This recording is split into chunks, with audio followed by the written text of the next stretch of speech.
He was her first real boyfriend. He was older and charming to her. But she would soon discover she chose the wrong guy. He had gang affiliations. Marie could have been killed. This is Marie De Palma's story, when puppy love hides a dangerous secret. I'm Dr. Michelle Ward. I'm a criminal psychologist, and I was stalked. In fact, anyone can become a victim. Over 3 million people are stalked every year in this country. Although many survive their ordeal, others don't. These are their terrifying stories.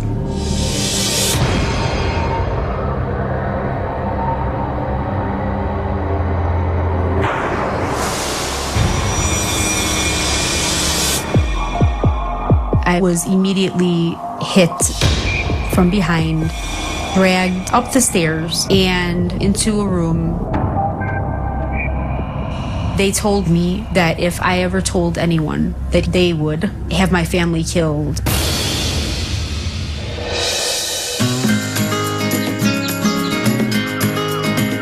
Marie De Palma is born in 1975 and grows up in the suburbs of Detroit, Michigan. I had, regular, normal childhood, was happy, made a lot of friends. Marie and I met in homeroom of 7th grade, and we've been best friends ever since. When I first met Marie, she was very friendly, she was outgoing. We liked to go to the mall. Roller skating was big back then. In the fall of 1989, Marie starts high school. Like many freshmen, she has trouble adjusting. I was struggling a lot with some self-esteem issues. I was interested in boys, but I always felt like, they would never, look at me or ask me out or want anything to do with me. But one day, when Marie meets a junior named Luis Cruz, things start looking up for her.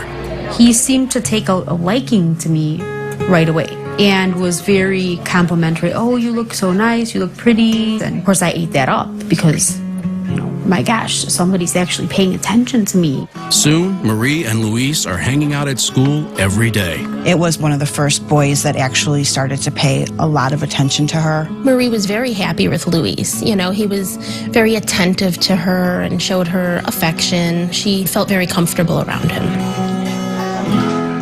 But after a few weeks, Allison and Natalie grow wary of Luis. There was just something about him that you just didn't trust. And there's something else that concerns them about Luis.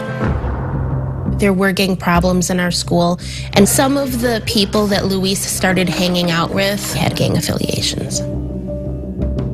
My friends would tell me, this guy is a jerk, can't you see it? And, I couldn't. I just couldn't see it.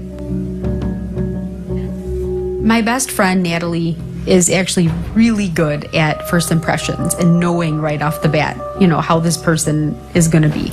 And she's now, for years we've been friends, and she's been dead on a number of people. And so she just told me, I have a bad vibe. I have a bad feeling about this guy. Several months go by, and Marie continues to date Luis, despite her friends' concerns. Marie called me one morning and told me that Luis invited her to his house. I was wondering if you wanted to hang out today. That morning, Marie takes a short bus ride to Luis's house. She does not know what to expect, but is excited about the possibilities. The sun was shining, and I was happy. Walked up to his home and knocked on the door. Nobody answered. I knocked on it again, and he yelled, "Come in." And I came in and was immediately hit from behind. Sit up! Luis and his friend drag her into a bedroom. I was bound up. I'm scared out of my mind. There, Luis sexually assaults her while his friend eggs him on. For Marie, it feels like the ultimate betrayal. I was crying and saying, "What are you doing? Why are you doing this to me?" It was almost an out-of-body experience. My soul was ripped out of my body. For Marie, the assault seems to last forever. Finally, when Luis is finished, he and his friend give Marie a terrifying warning. They told me that if I ever told anyone, the police, or went to anyone, that they would have my family killed and have my friends killed. The guys remain in the house, but leave Marie alone on the floor, battered and bloody. And I decided, I gotta get out of here, because I don't know what's gonna happen next. I used my teeth to basically untie the knots on my wrists. And then I was able to untie the legs. I picked up my school bag, was able to grab my shoes, and ran out the door. Hey! Hey!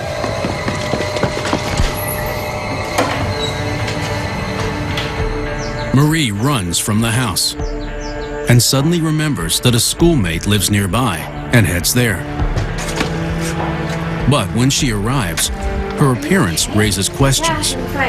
He had tattered clothing and whatnot. I'd gotten into a fight with, somebody at school. What's that? She believed it. And, I excused myself to the bathroom. After cleaning up, Marie is in a state of shock. What Luis has done is beyond comprehension. I remember feeling betrayed, but I was more confused. I really was still in the state of, what just happened? Suddenly, the sun wasn't shining anymore. I knew at that point that I was a different person. That 14-year-old girl, to this day, is probably still in that house somewhere. This must be so violating for Marie on several levels. She's obviously physically violated. She's sexually assaulted. But then she's also thinking, where did I go wrong? How did this take such a horrible turn? What she's not realizing is that she was chosen for this crime. He gains her trust, and then, when she's least expecting it, he and his friends brutally and viciously attack her. Being so young, this situation has to be so hard for Marie to understand. What a horrible way to start her young life. Marie finally calls her mom, who comes to her friend's house to pick her up.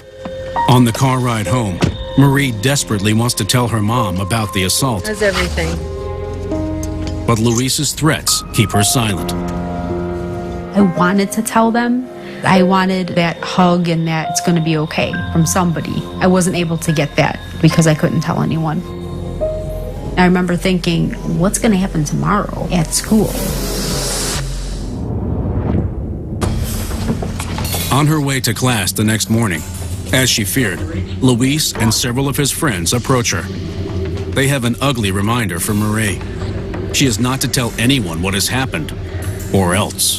They said, we will have your friends and family killed. At 14, I was really afraid of that. Their threats were real, and Marie believed that they would harm her or her family if she told. The fact that she didn't come and tell her best friends really says the pressure that they put her under.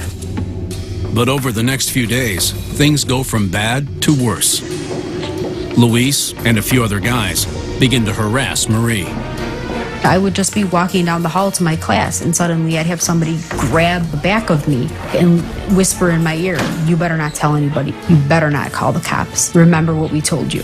Marie learns that they all belong to a gang. And by assaulting her, Luis has just been initiated as their newest member. They were part of a gang. It was a bigger metropolitan city gang. I think this has become group stalking, and that the initial sexual assault was just Luis's attempt to get into this gang, but then the gang had to do something to mitigate the potential repercussions for this horrible crime. So they begin stalking her, and they wage psychological warfare on her in order to keep her quiet. I can't help but feel so bad for Marie. Very dangerous, very scary situation. Dealing with this constant barrage of threats and scare tactics. And I just felt like I would rather be dead. As if Marie hasn't gone through enough. The situation is about to get a whole lot worse. It was a real possibility that Marie could have been physically harmed again or even killed. High school student Marie De Palma is being stalked by her ex-boyfriend and his gang. I was afraid. I couldn't even go to the bathroom. In school, I'd hold it all day because what if one of them's in there? But before long, the gang takes the stalking to the next level. They started calling the house. When I would answer the phone, they would say vulgar things about me. Now suddenly in the middle of the night, she's getting harassing phone calls and her parents are starting to ask questions and she didn't know how much longer the harassment would go on or when the next phone call would come, and she worried about it all the time. She was under a tremendous amount of stress. Marie's schoolwork was affected a lot. She lost interest in a lot of things. Luis and his fellow gang members escalate their stalking behaviors and they begin harassing Marie at home. They must have gotten the feeling that they needed to up the ante a little bit and really just make sure that she's not going to talk. It's another tool used to intimidate Marie and make sure that she doesn't tell on them. The phone call that I remember the most was what I called the phone call. At 3 o'clock in the morning, my dad answered the phone. And they actually said some very nasty, vulgar things about me to my father. Who is this? So my father called the police. Marie is panicked. For a year, Luis and the gang have warned her not to ever tell anyone about this sexual assault. She's not said a word about it to her family, fearing for their safety and her own. But when the police arrive, Marie cannot keep her secret anymore. I felt like I was constantly running, constantly scared. I was tired of it. How do you know this man? So the police asked me, why are these guys bothering you? And I broke down and told them what happened. But after telling her story, Marie and her parents are stunned to learn that there is little the police can do about the assault or the stalking. There's no physical evidence or witnesses for either. It was very heartbreaking. For a year, I kind of dreamt about the moment that I finally would tell this story and be able to get it all off my chest. And I dreamed of a different ending. That ending was for the police to deal with the situation, make them stop doing what they were doing. We're so lucky that there are stalking laws in almost every state now, but it wasn't always like this. And in 1990 in Detroit, there was nothing the police could have done for this particular situation. Marie's a young girl. To start out your young adult life like this, being brutally assaulted and having nowhere to turn, being stalked to keep you quiet about it, and then once you do tell, no one can help you. Again, she was alone the whole time. She's probably more alone now. I did feel increased fear that it would get back to them and that they would then do something to hurt myself or my family or my friends like they promised to do. Marie's greatest fear is that Luis and his gang will now retaliate. But she couldn't have imagined what happens next.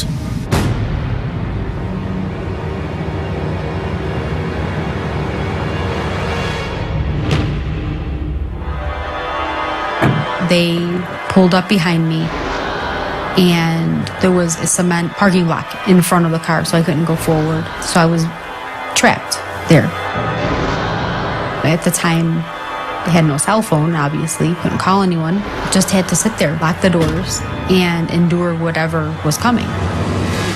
They got out of the car and started pounding on the windows and screaming, "Open the car, open this door, and get out of the car, we want to talk to you."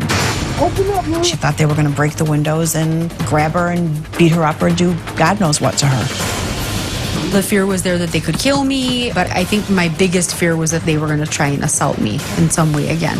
For Marie, the taunting and the pounding seem to go on forever. She fears at any moment her assailants will burst through the window.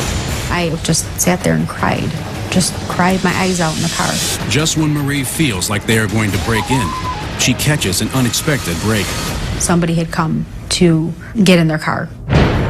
The sudden appearance of witnesses scare the gang, and they take off. These guys went to such extreme lengths with their harassment and their stalking. I can imagine she was terrified. To me, it seems that we're seeing a shift in these stalkers. At first, they were harassing her to keep her quiet about the sexual assault, but now it seems like they're enjoying it, that they're getting some sort of mob effect and they're feeding off of each other, and this collective energy is really making the stalking worse. So I'm really worried for Marie in this situation because I think that they're only going to get more dangerous, they're only going to feel more powerful, because thus far everything they've done has been successful. The gang continues to harass Marie relentlessly for the next 6 months. She felt that she had nowhere to hide, nowhere safe to go, because everywhere she was, they were there too. Psychologically, I knew I was slipping down. It's on a slippery slope downwards. By the following spring, Marie is at the end of her rope. But finally, there's a ray of light. In her junior year, she meets a boy named Robert Papagiorgio. I met Robert in English class. He sat to the left of me.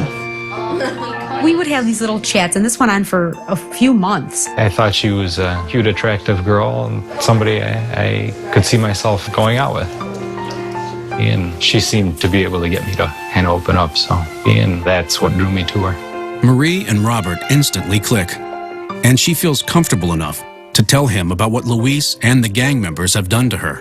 I said, look, I've got all these problems. This guy is stalking me. If I was you, I would just say, you know what? I don't want to deal with this. I gave him an out. I decided that I was going to stay with her. I wasn't going to leave her just because of what had happened to her in the past. Marie and Robert begin to see each other, and almost magically, the stalking seems to fade away. But after a few months of dating, their relationship is put to the test. Marie De Palma is being stalked by her ex-boyfriend Luis's gang. But after 2 years of torment, she finally catches a break when they begin to disappear. At last, she has some peace and hopes this will be a fresh start to enjoy with her new boyfriend, Robert. He's really a great guy. He was almost too good to be true to me. One night, they go on a date. There was a local carnival that was being held not too far from my home. And Robert and I walked over to enjoy ourselves. And we were waiting for our friends. And Luis comes from out of nowhere and taps me on the shoulder. My heart was in my throat. I don't know what he wanted. There was nobody with him. He was by himself. Robert said, what do you want to him? And he said, I just want to talk to her. And Robert said, she doesn't want to talk to you. Why don't you move on your way? Go on your way. And he left.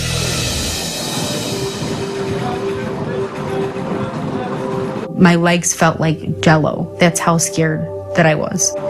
After feeling such intense fear, Marie is relieved he is gone, but is surprised by this retreat. It seemed like Luis wasn't quite as tough without the rest of his crew around.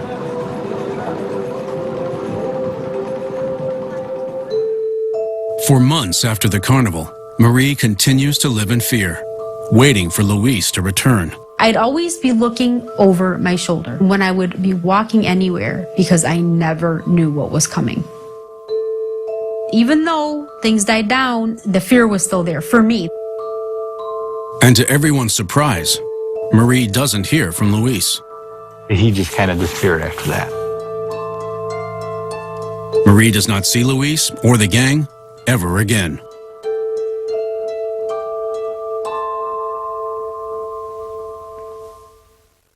It surprises me that they disbanded and stopped harassing her like they did. It could be that the presence of another man did deter Luis. Maybe it was intimidating for him. Or they've completed their goal.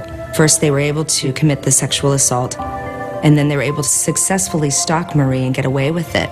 We don't know exactly why, but I don't think she's going to hear from him again. It's very rare for group stalkings to happen twice. But Marie is well aware of what Luis and the gang took from her. And those scars will never go away. One of my biggest memories during that time is sitting watching the cheerleaders practice. and realizing that they have no idea what I've been through. And they're just enjoying their teenage years like they're supposed to. And I actually had those years taken away from me. Marie fights to put the past behind her and live her life. In 1997, Marie and Robert get married, and she gives birth to a beautiful baby boy. Today, she works to help victims with stories similar to hers. I now volunteer for a sexual assault crisis center and do hotline work as well as community education. That has been very rewarding for me, and many things have healed in my life. It took years for Marie to come to terms with what had happened to her and realize that it's not who she is. It hasn't become her. And it's some of the last steps in her healing process is actually going out and volunteering and helping people that this has happened to. Marie is very brave to confront this every day and to speak about it publicly. I think the great thing about this situation is that Marie really has, she has an amazing attitude, and all she wants to do now is help people. Marie is a very strong and resilient person, and she's happy now, and she's able to use what's happened to her to help other people. She has come out of this very dark thing thriving. This is one of the most harrowing stalking cases I've ever seen. It's bad enough to be brutally assaulted by someone you trust, but then to be stalked and threatened by an entire gang is just beyond comprehension. With time, Marie has been able to rebuild her life and move forward, and fortunately, laws have been strengthened in the past 20 years to prevent others from going through a similar ordeal.